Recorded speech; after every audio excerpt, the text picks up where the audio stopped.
Hey, what's going on? It's Bill Burr, and it is time for the Thursday afternoon, just before Friday, Monday morning podcast. And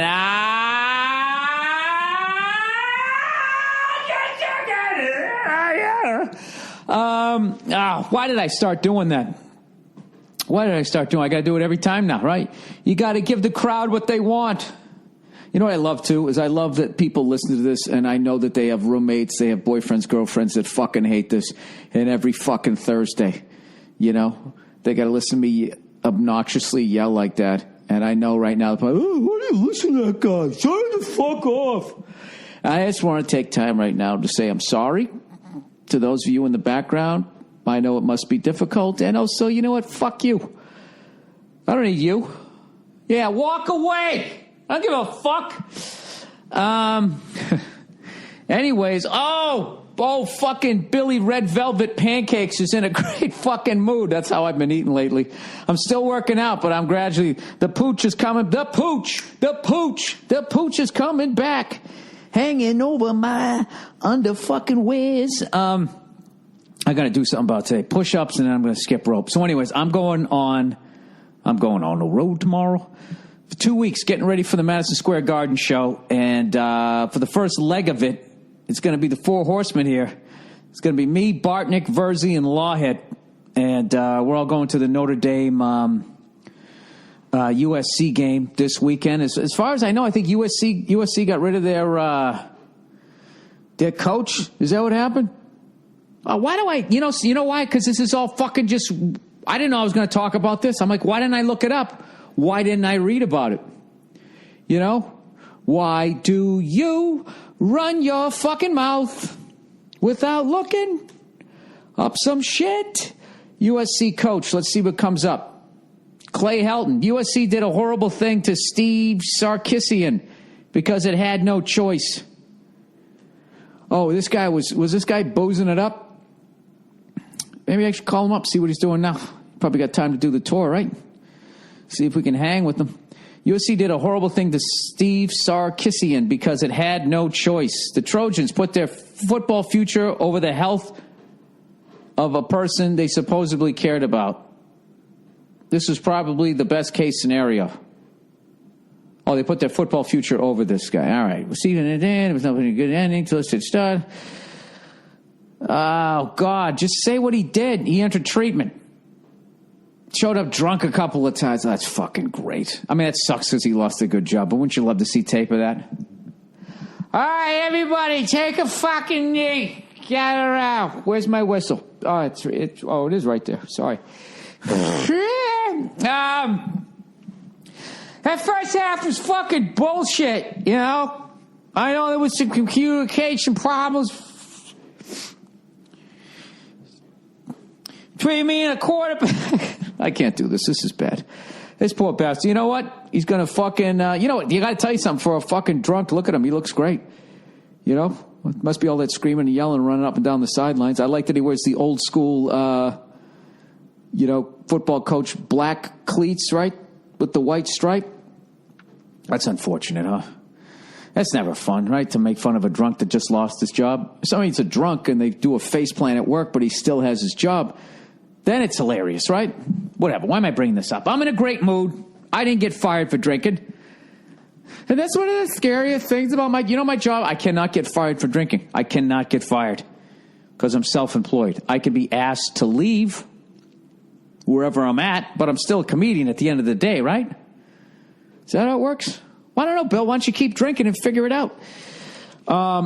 Anyway, so I'm in a great mood because I got the tour starts tomorrow.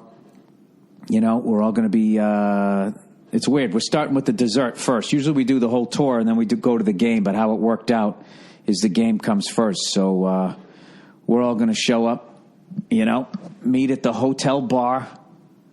Whoever gets there first will probably already be there. I think Verzi gets there last, which means he's going to become wheeling in his bag. Probably will get one in him before he even gets to the room. Come on, Paul, do a shot. It's just going to be awesome. And then a couple more of my buddies fly in the following day. We pick them up at the airport. We go straight to the game, to the legendary confines of whatever the fucking the name was. It Touchdown Jesus Stadium? I have no idea. But I've wanted to go there for a long time. And I have a weird thing with Notre Dame where I always wanted to go there when I was a kid. It was impossible not to be a fan. You know what I mean? They were on TV all the time. It was the Fighting Irish. I got some Irish blood in me, although I'm mostly German, but it was Fighting Irish. You know, I looked like the mascot minus the beard, right? So it's just like, you know, I got into it. So for some reason, I wanted to be a lawyer, right? It's probably because I wanted to be in front of a crowd. I have no idea. So when I was in junior high, I wanted to go to Notre Dame and go to law school and become a lawyer. That's what I was going to do. And I had that dream right up until the first day of freshman year in high school. And by the end of my freshman year, I was considering going to Wentworth Institute in Boston and getting into construction. I'm not going to get into the details of it, but let's just say it went off the rails. Went off the rails quick, you know. I basically, if you could somehow, Ryan Leaf's NFL football career, if you could just slide that over to academia, is that a word? To academics, that's what happened. You know, and in the end, you know, halfway through my freshman year, rather than screaming at a reporter, you know, I was probably yelling at my mom, I don't get it, I don't want to do it, it's stupid. Well, you have to study or you're not going to go to college. I love that. Get your grades up so you can go to college. It's like, go to college. I can't even handle high school. Fuck are you talking about? It's like sucking at the college level. Hey, try a little harder so you can get to the NFL. It doesn't work that way. It does with academics. Right? You can get way in over your fucking head. Next thing you know, you're in a major you don't even want to be in and all of that shit. You got to get the fuck out of it, right? So anyways, I absolutely, who's kidding who? I completely just, I fucking tanked. I tanked. You know, like when they say, like, the coach lost the locker room and he can tell the team's just not out there trying. You know, that was me. I lost my whole drive. Somewhere during my junior year, I was just like, you know what? Am I going to summer school again this year? I might as well just have a good time. I remember in math class, I used to get, like, my test back, and I get, like, a 7. It was always a funny number. People, what'd you get? I got 75. I got a Bill, what'd you get? I'd be like, I got a 9. I remember getting a 17. I got an 11. Like, everything I got on the test, like were like quarterback numbered jerseys. I got a Burt Jones. I got a Troy Aikman. I got a Steve Grogan. And who's 17? Dandy Don Meredith. Was he 17? 17's a tough one. I got a Roethlisberger, which is also Burt Jones. That's number 7. Raymond Bork. Right? Back then, my freshman year of high school, that was still a Raymond Bork until my sophomore year. Somewhere around then, he changed to number 77. And speaking of the Bruins, here we go, Bruins, here we go. I fucking love this team. All right? It sucks that because of salary cap and whatever other reasons, they had to get rid of Hamilton, Lucic, and all these guys, Tyler Seguin, all of these fucking guys over the years. I'm literally watching my own team, and I have, like, the Bruins NHL site opened up onto the roster so I can figure out who's who. And I'm not going to lie to you, you know. Oh, we had some rough ones, you know.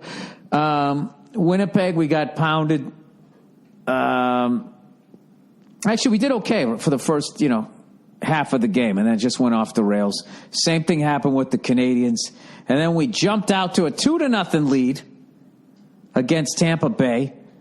And right at the end of the period, we let up 2 quick ones. And, you know, and then the rest of the shit happened.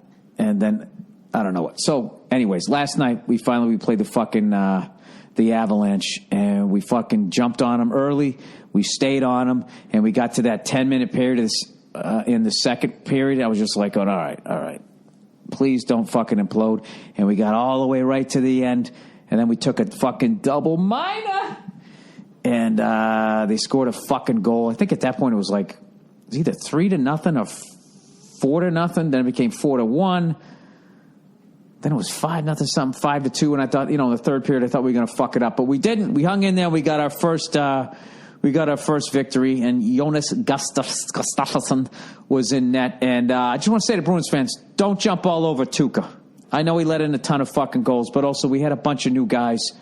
And, don't do that Boston thing, that New York thing, that East Coast fucking thing where you're only as good as your last fucking game, where, forget the fact of all the successes that these guys had. Same thing with the head coach and everything. So, because there's so many new players, what they did before the Bruins game is what I wish they would do before every hockey game. If anybody connected working with the NHL is listening, if you want to get people a little more on board, every other fucking sport does this. Before the fucking game starts, like if you're watching a baseball game, they'll just be showing the whole baseball field, and then they'll just put the names of all the players of where they're at. And they'll do it for both teams. And then they show the lineups. They give you a chance. They do it in football. Offense is on. They show the offense and they show the other team's defense, and then the other people get the ball. Same fucking thing. For some reason in hockey, where it's going 90 fucking zillion miles an hour and you have substitutions happening while the puck is still in play, for some reason they never fucking do it. So before the Bruins game, they did it, and this was what our lines looked like. They had, our first line was Eriksson, Bergeron, and Conley. Then we had, I don't even know how to say it, Bolesky, Krejci, Pasternak, and then Kelly, Spoda, Hayes. Oh, Jimmy! He had fucking 4 points last night. Then it was Ronaldo, Kemppainen, and Talbot was our fourth line. So then, I started looking up the numbers, and I'm able to get on. I'm all caught up. I still haven't watched the Winnipeg game. I'm watching that today, so I'll be all caught up. And hopefully I heard Brad Marchand is starting to skate with the team again. So I'm fucking psyched. And I think they're playing well. We just had to learn to kind of, I don't know, we weren't getting physical with anybody. We just sort of skating the fuck around. And we let up a couple of goals, and then we took a bunch of penalties. I got to tell you, though, our power play looks like shit, though. Our power play looks like shit, but we're great at killing penalties. God knows, if you take 90 a game, you get pretty good at it. You get a lot of practice. I think we took like 7 or 8 when we played the Canadians, but anyways, I'm on board. I thought this was going to be a brutal year. Like, if the last few games is as bad as they're going to play, I'm watching every fucking game. I can totally handle it, and it's going to be interesting to see what they can do. If we can maybe add. We don't have a guy who's going to score like 40 goals, I don't feel. I mean, maybe we could if they start to gel, but we just don't have anything like that on our team. And but I was liking we were taking a little bit more less shit. Our defenseman McQuaid's always good to fucking clear somebody out. So's Chara, obviously, but we'll see how the rest of this goes down. But I'm fucking psyched. I'm psyched. But I'm going on the road here for like 2 weeks, so I got to figure out how to use that that shit where you can watch the game. Oh, I'm going with Bartnick. Bartnick will show me how to do it. You know what I feel like right now? I'm not even doing a podcast anymore. I'm just sort of talking to myself as I'm packing. I apologize. Let's get back to the podcast here. So whatever. We got our first 2 points. We're not in the cellar anymore. And I'm actually debating getting the NBA package this year, too. I might start watching the Celtics, too. My marriage will suffer if I get both. If I get both of those going and the NFL, how fucking happy I'm going to be? Do you know how upset my wife's going to be? This is how cool Nia is. You know what she got me the other day? She got me this thing that makes round ice cubes. These giant round ice cubes that you stick in your drink for when you're having a little liquor. And she only got me one because she wasn't sure if it was going to fucking... if I was going to like it, and I absolutely love it. So I've been making them all day. What fucking movie was it? Was it Goodfellas when they were making like the 8 balls? That's what I'm doing, except with ice cubes. And my goal is to have it all filled up, these round ice cubes, Oh, shit, I just came up with a brutal idea, what you could do with those. Kids, do not do this. Well, I think everybody listens to this is too old for a snowball fight. Remember back in the day when you fucking hated somebody, you made the old ice ball? Everybody's throwing snow, and then you'd fucking put some ice in the middle of it. You always took that one either to the fucking side of the head, took it right to the temple, or you took it in the kneecap. One or the other. Always caught you right on a fucking bone.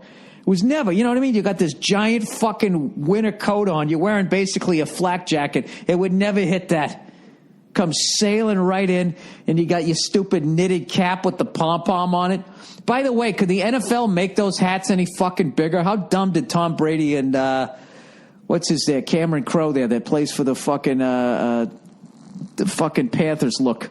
That giant stupid hat on. Both of them. Tom Brady and Nate Newton. What the fuck is his name? Oh, God damn it. What's the fuck's the name of the guy? He played for Auburn. He won the Heisman Trophy. They said he was cheating. Is it Cameron? I fucking don't know. Anyways, both him and Tom Brady, they have like movie star good looks, right? The two of them. But you put those fucking hats on them. It's like they're wearing like they're adults. Oh, hang on a second. Hello? Hi, are you at home? Hey, I'm doing the podcast. I got you on speaker. Say what's up. Oh, hi, what's up? All right, I'll see you in a minute. Bye. Anyways, why do they make the hats so fucking big is my big question. Oh, and speaking of NFL football, if I can just dance all over the fucking place here, because I'm so excited to go on the road. My ADD's just flying off the fucking rails here. To the point, just because I said that, I just forgot what the fuck I was going to talk about. NFL football. The Patriots are playing the crying Colts. The Indianapolis crying Colts. They're playing them this weekend. Andrew Luck's hurt, though, so we'll see.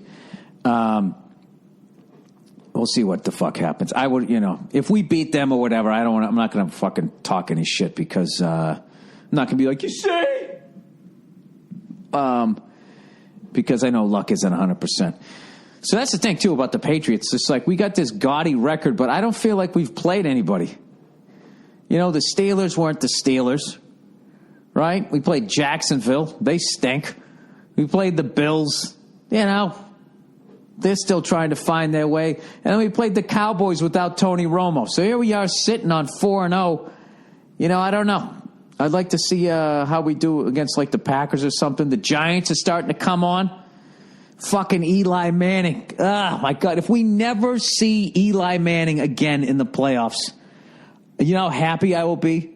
I'm telling you, the football gods love that man.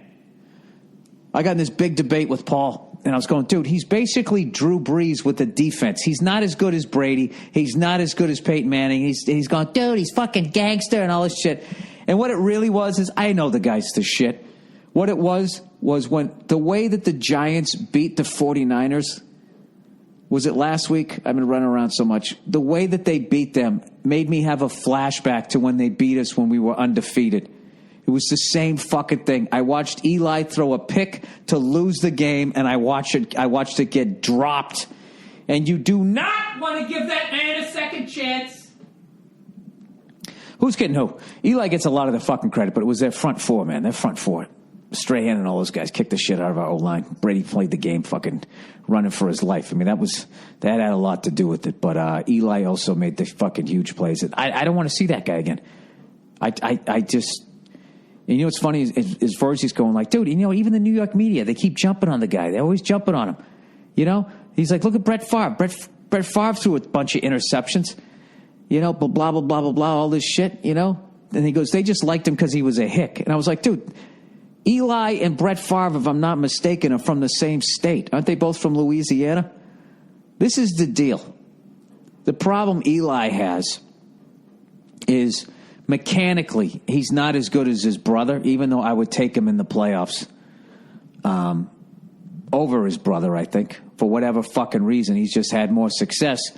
And the reason why I think people jump on Eli, the man just does not look good in a football uniform. He doesn't look good. When he puts the helmet on, he just doesn't look good. And then when he's out in his street clothes, he's walking around wearing like action slacks and a fucking sweater, parting his hair on the side like he's still in the third grade. It's like he's asking for it. I don't want to blame the victim, but the man is fucking asking for it. However, I do think he's the shit. And if somehow it works out that the Giants get healthy, JPP, comes back, right? And they somehow, have a better record, or they go in and they beat Green Bay in Green Bay, and we face them in the Super Bowl. I'm telling you right now, I am not watching it. I'm not sitting through that again. I know what you're thinking. Jesus Christ, Bill, I think you're a fan of your team. I am. I am a fan of my team, but how many times can you get fucking slapped in the face before you don't start wincing first, Although, it would be great to come back and try to avenge those two. God, we fucking didn't give it to him. We gave him 2 opportunities. Sante Samuel dropped that pick. Brady to Welker. 3-yard pass. Those 2 fuck-ups allowed Eli to become a legend. All right? And I'm not taking away from Eli because he had to fucking deliver, and he did. Oh, my God. It makes me sick to my stomach thinking we're going to play the fucking Giants again. Jesus Christ. You'd think winning 4 of them, you could fucking walk it off and be happy. But no, I'm actually going to try to do a podcast with Rappaport right after we play each other. And nobody talks shit like that guy. If you guys listen to him on Stern when he does the fantasy football thing, Rappaport is out of his fucking mind.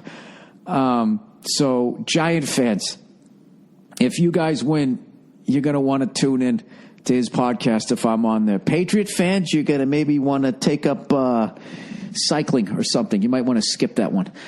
Anyways, let me do I forgot to bring this shit up.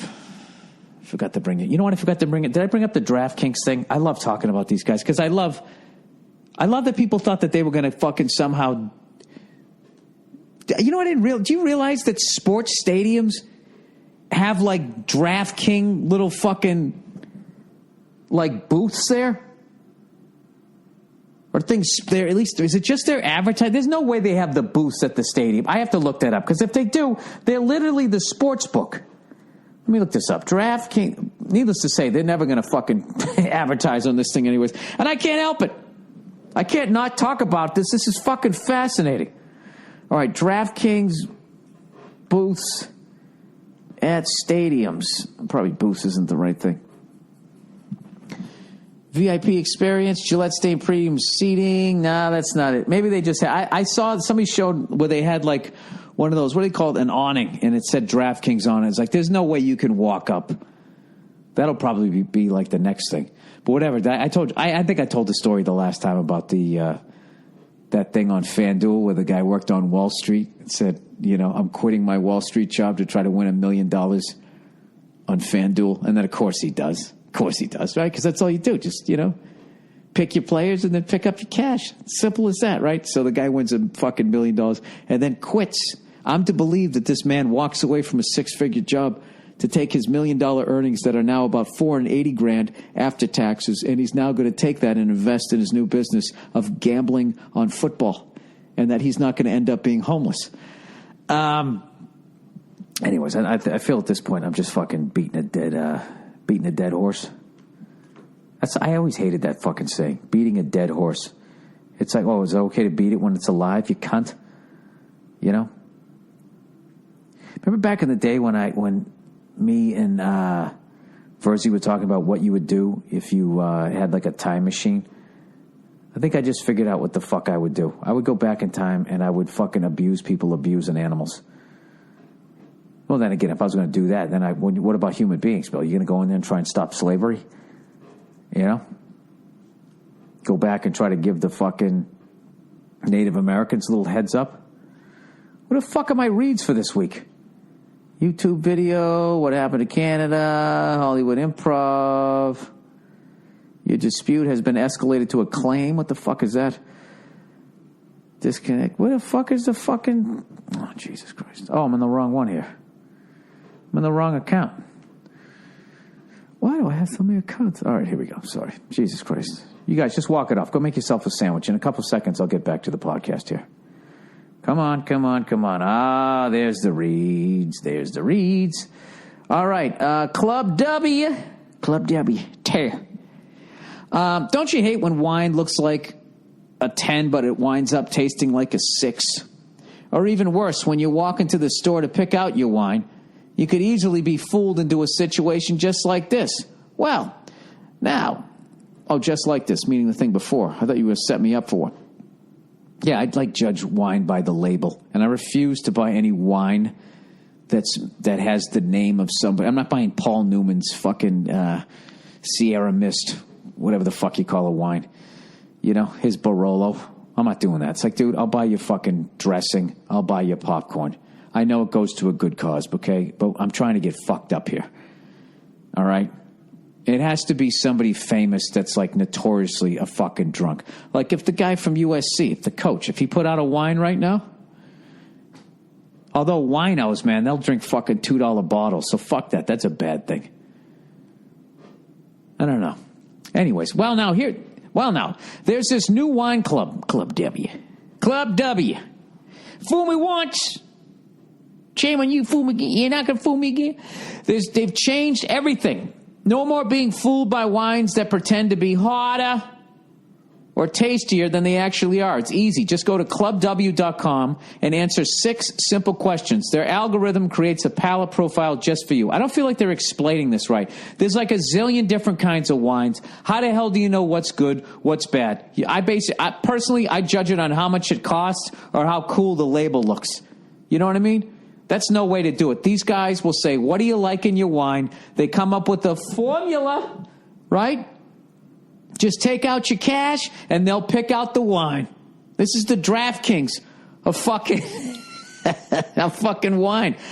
Okay, so they come up with the algorithm and a palate profile just for you. Then they just send wine directly to your door, perfectly customized to match your taste. Club W, tear, is leading the grape-to-glass wine revolution. They work directly with the vineyards to cut out the middleman, which saves you a lot of moolah. So with Club W, you get premium wine customized to your taste at a third of what you'd pay at the store.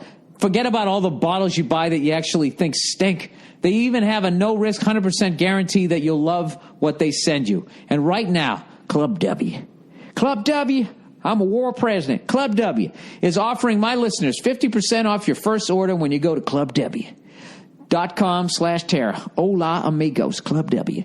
So stop wasting your time and money messing around at the retail stores and start drinking wine you know you're going to love. Just go to clubw.com. Daddy, I learned how to speak Spanish. clubw.com/Burr to get 50% off your first order. That's clubw.com/Burr.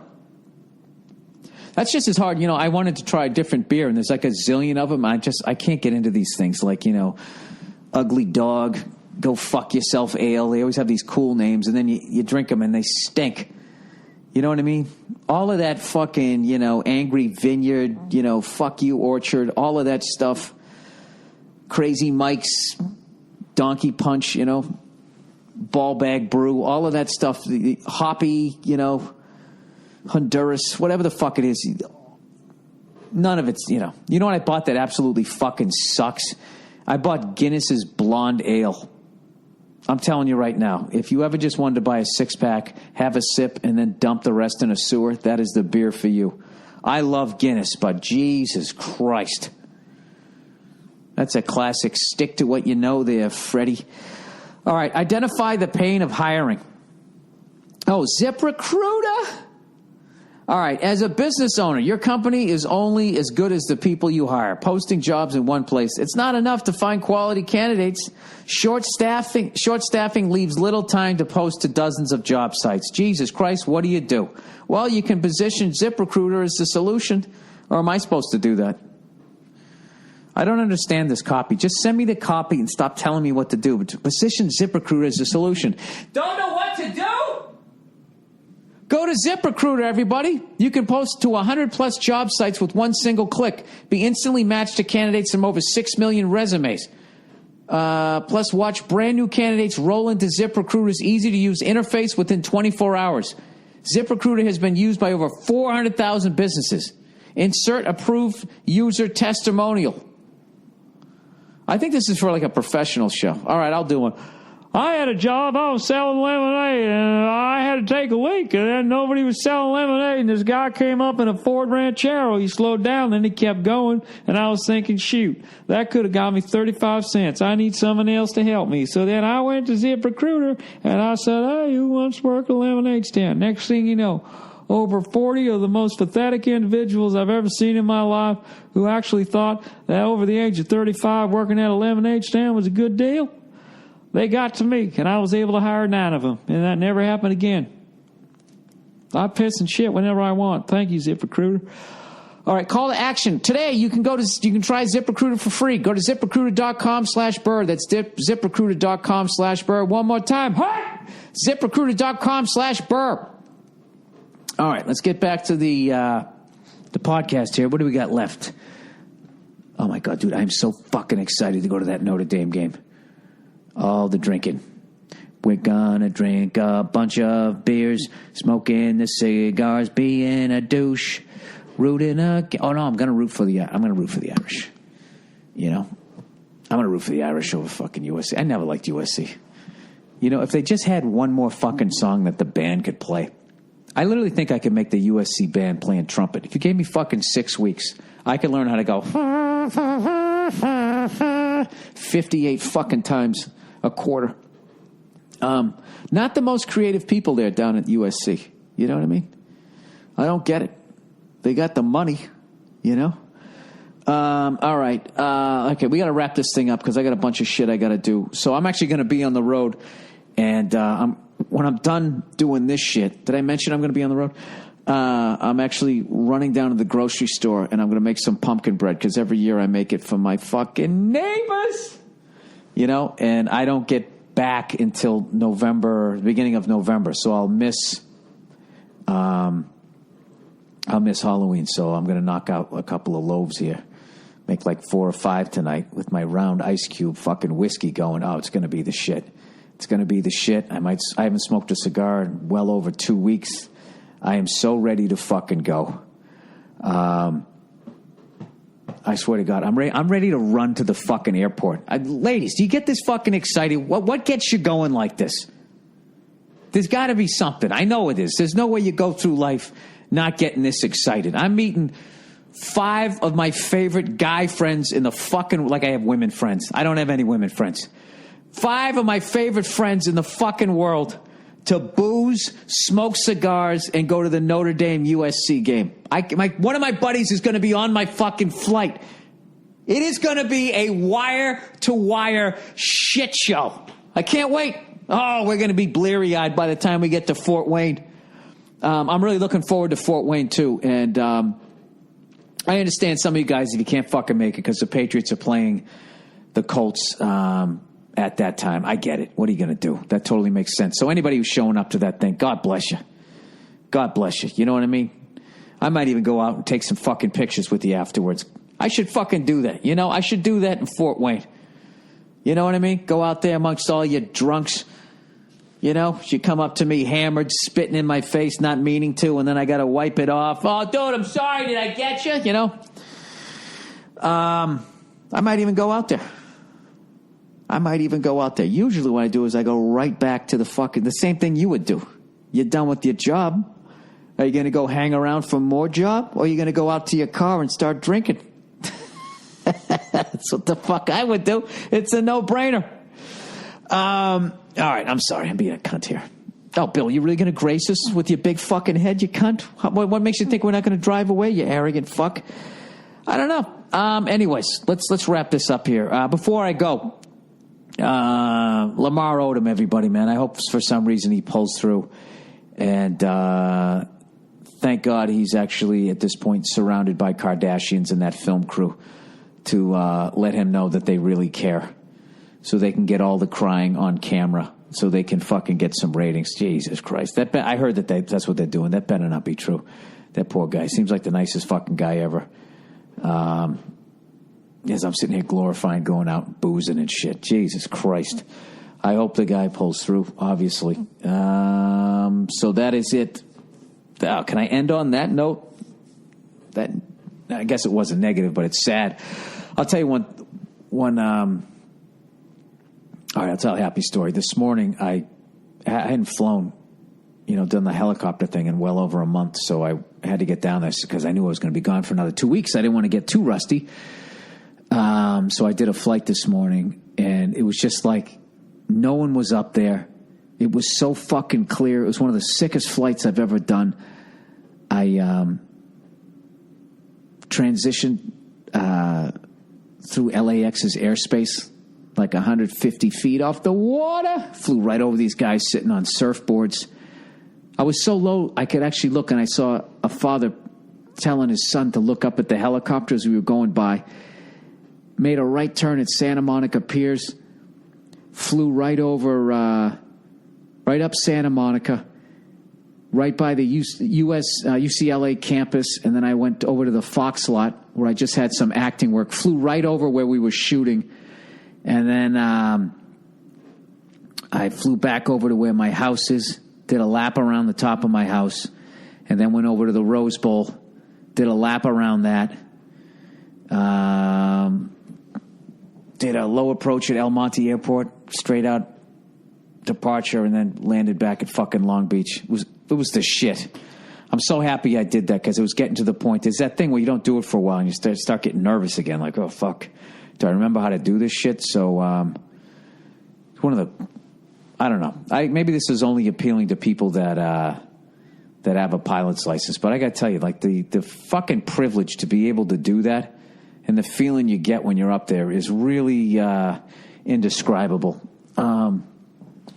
It's such a cool thing, but I get nervous like about making the call when you got to go through Bravo airspace because you got to have total fucking 100%. They got to read your whole tail number. This is one of these things where they can say you have clearance, but they don't read your whole tail number, and you got to say back to them your whole fucking tail number, or else you're in trouble, even though they fucked up. You know what I mean? I don't want to get in trouble. That's what I have the biggest nightmare of. I don't even have anything about the engine cutting out anymore. You know, I've done enough of those auto rotations. We did a few more today. We only did one, but I did a great job, simulating engine failure.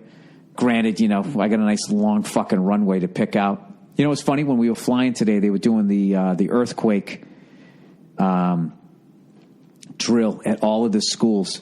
So every school I flew over or flew near had a bunch of kids standing out in the field, which was unsettling because those are the places you're looking like if I have a problem, that's where the fuck I'm landing. And you look down, there's a bunch of kids there, and you're like, all right, now I got to try to put it down in the street. There's all these wires and the fucking traffic lights and all of that shit. But it was an unbelievably clear day. And it was also cool out. It wasn't hot. Flew with the doors off. It was the fucking shit. It was awesome. So anyways, I don't know what the fuck I'm babbling about here. And I'm sure I was all over the map and I was probably talking too fast here, but I'm excited to do this tour and to do the run through the Midwest. Once again, we're going to be doing Fort Wayne. We're doing Cincinnati, Columbus, Cleveland, Pittsburgh, Milwaukee, Chicago, Minneapolis. I might have forgot one in there, but we're tearing all the way through the Midwest. And we got Lawhead with us right through Columbus. He's not doing Pittsburgh, but he's doing he is going to do Cleveland. And the after party, by the way, the after party in Cleveland, if you guys want to hang out with us, is going to be at Hilarities Comedy Club. They got the Martini Bar. We're going to be going there after the show.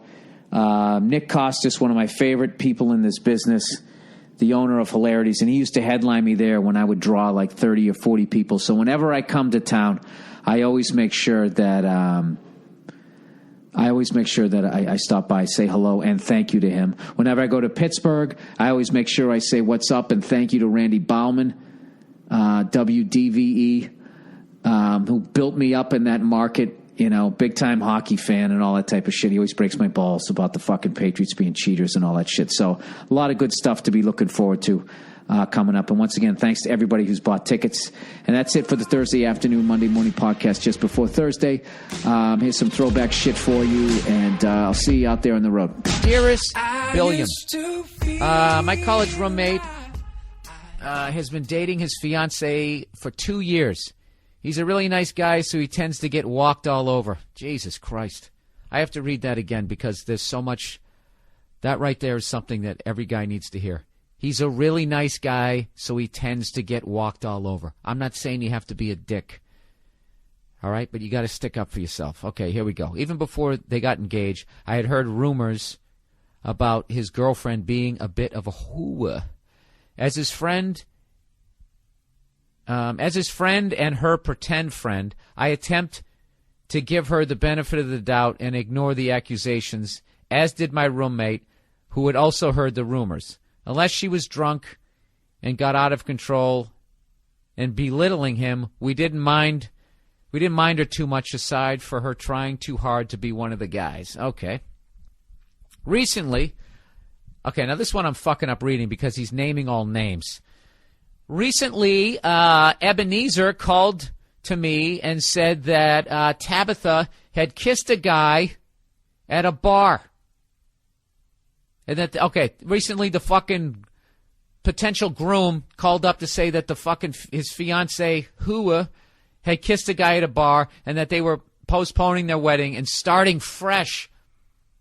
I was depressed to hear that he wasn't dumping this bitch, but whatever, not my choice. At least he knew about it. So after starting fresh for what seemed to be the 5th time, it appeared that they were working it out. Of course, this is when things go completely off the rails with one phone call.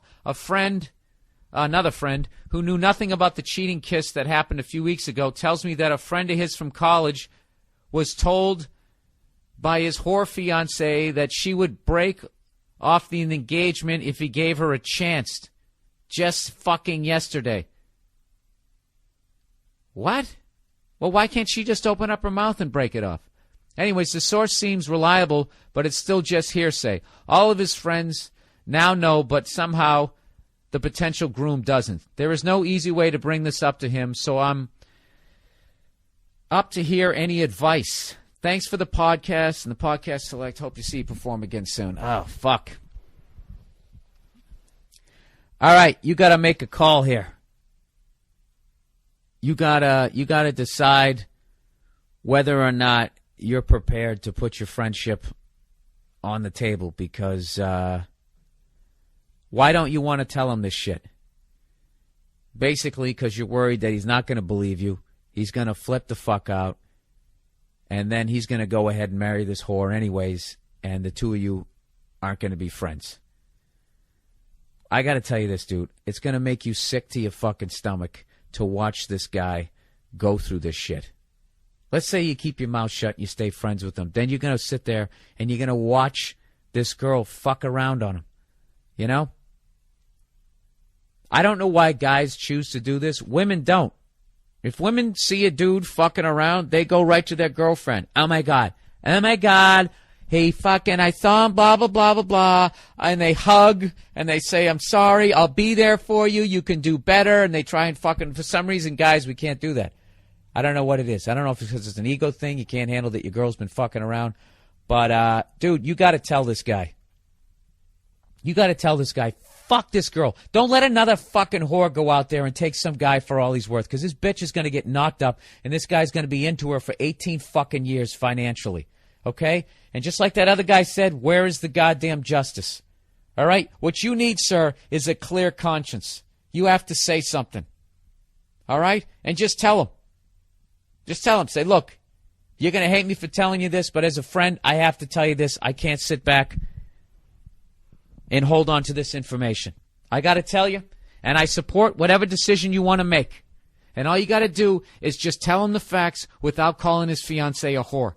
Don't say that. Just say what you know, and then that's it. And tell him, dude, I really think you need to dump this girl. You can do way better.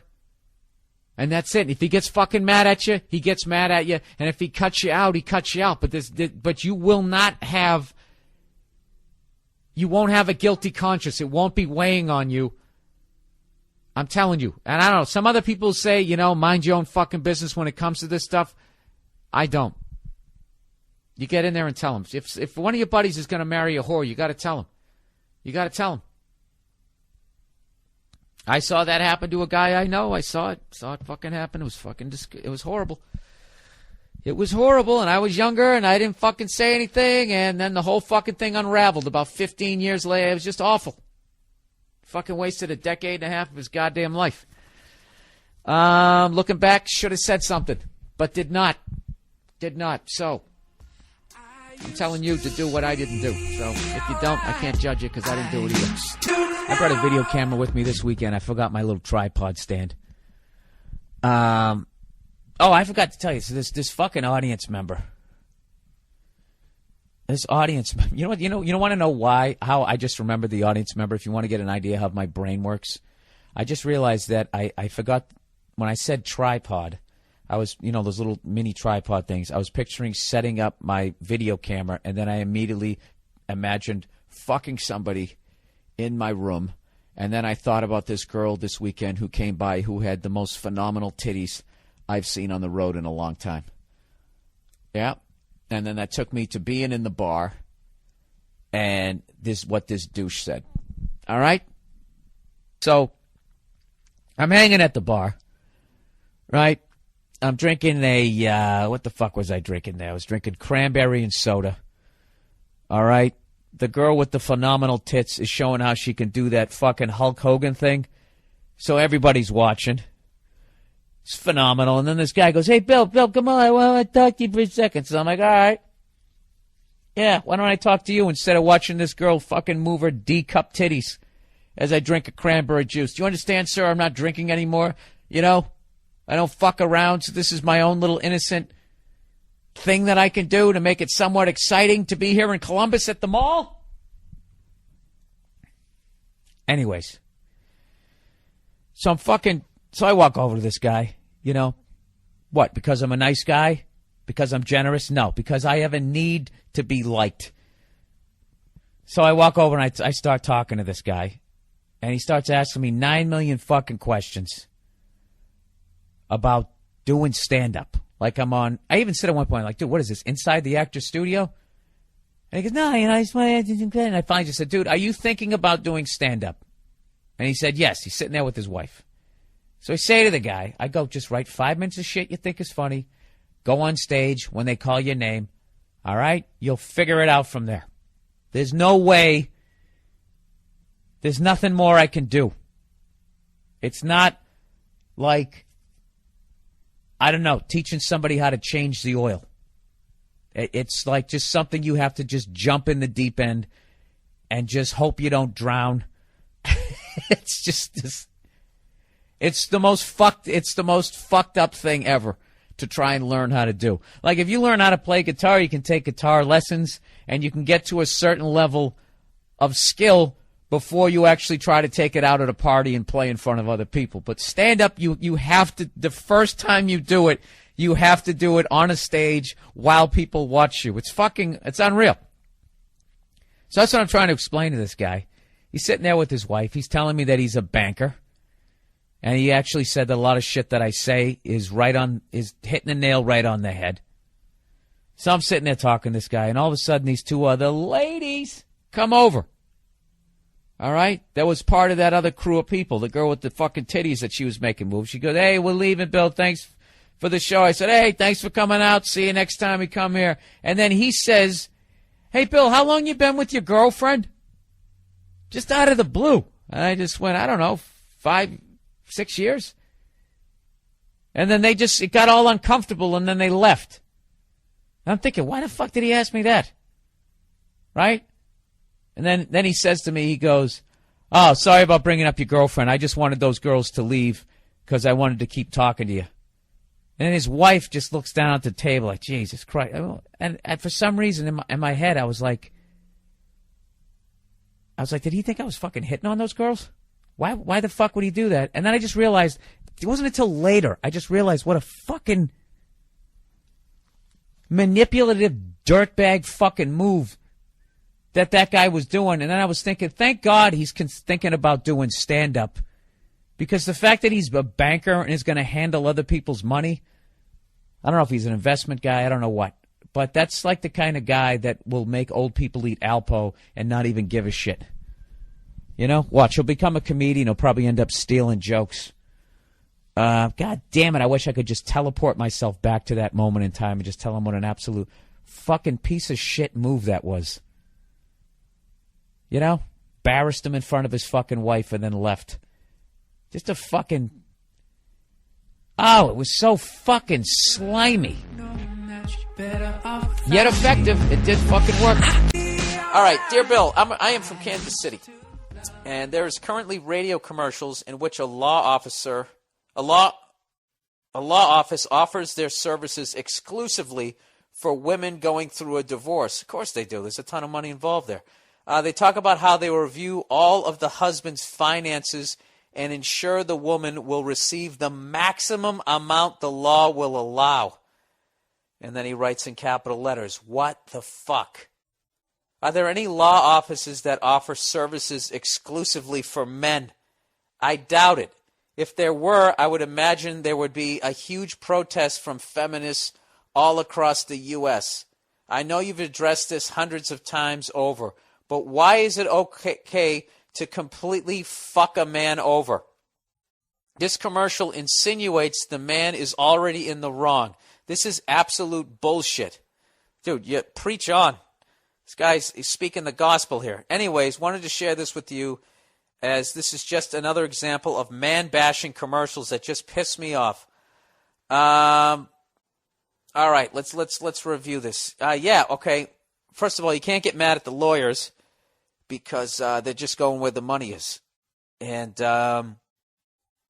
as you say that if it was the opposite way, that there would be feminist groups protesting. All right, that therein lies the fucking problem. Until men actually get together and start protesting that type of shit, which I would absolutely love to be a part of on any fucking level. I would love to see that happen. But we're guys. We don't do that shit. Once you get punched in the face, yeah, fuck you. You get up and you walk away. Like, you can't do that. Like, yeah, there should be guys protesting it. I think that would be fucking hilarious. That's absolutely terrifying. That's one of 9 million reasons why I never got fucking married. That is just unfucking believable. You know? And I'll tell you what kills me is most women who would watch it, they always say the same thing when you'll say to them, like, can you believe that shit? When they always say that same, yep, that's right. That's right. Yeah, that's what you get. That's what you get. Big stupid face. What the fuck have you ever done? That's my whole thing with that. It's just I don't know. You get married, you just better pray to God it fucking works out. As a guy, that's all you have. And the amount of power, it's not a balanced relationship because of the way that the divorce laws are. It's the second, it's like when you're single, you have an unbelievable amount of power as a guy, even if you're in a relationship, because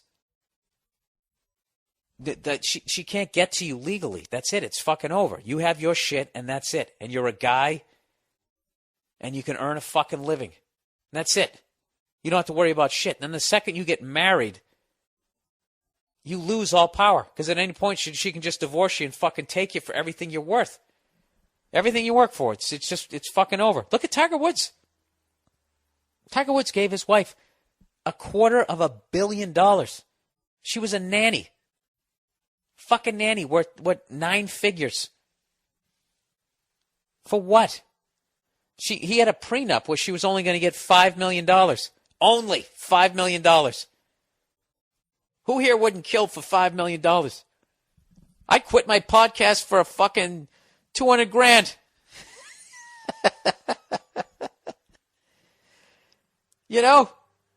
You find out your husband's some dog going around cheating or whatever. That happens to women. And the guy's a broke-ass son of a bitch, and they're left with nothing. So it's not like women always make out.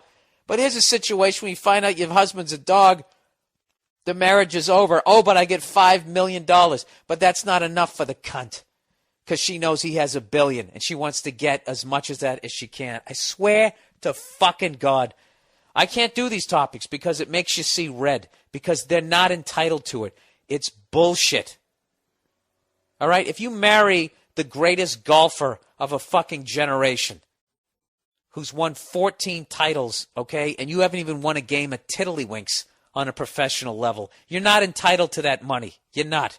You are legally, but you're not. You didn't fucking earn it, you cunt. All right, there you go, Bill. Get to the core of the hatred.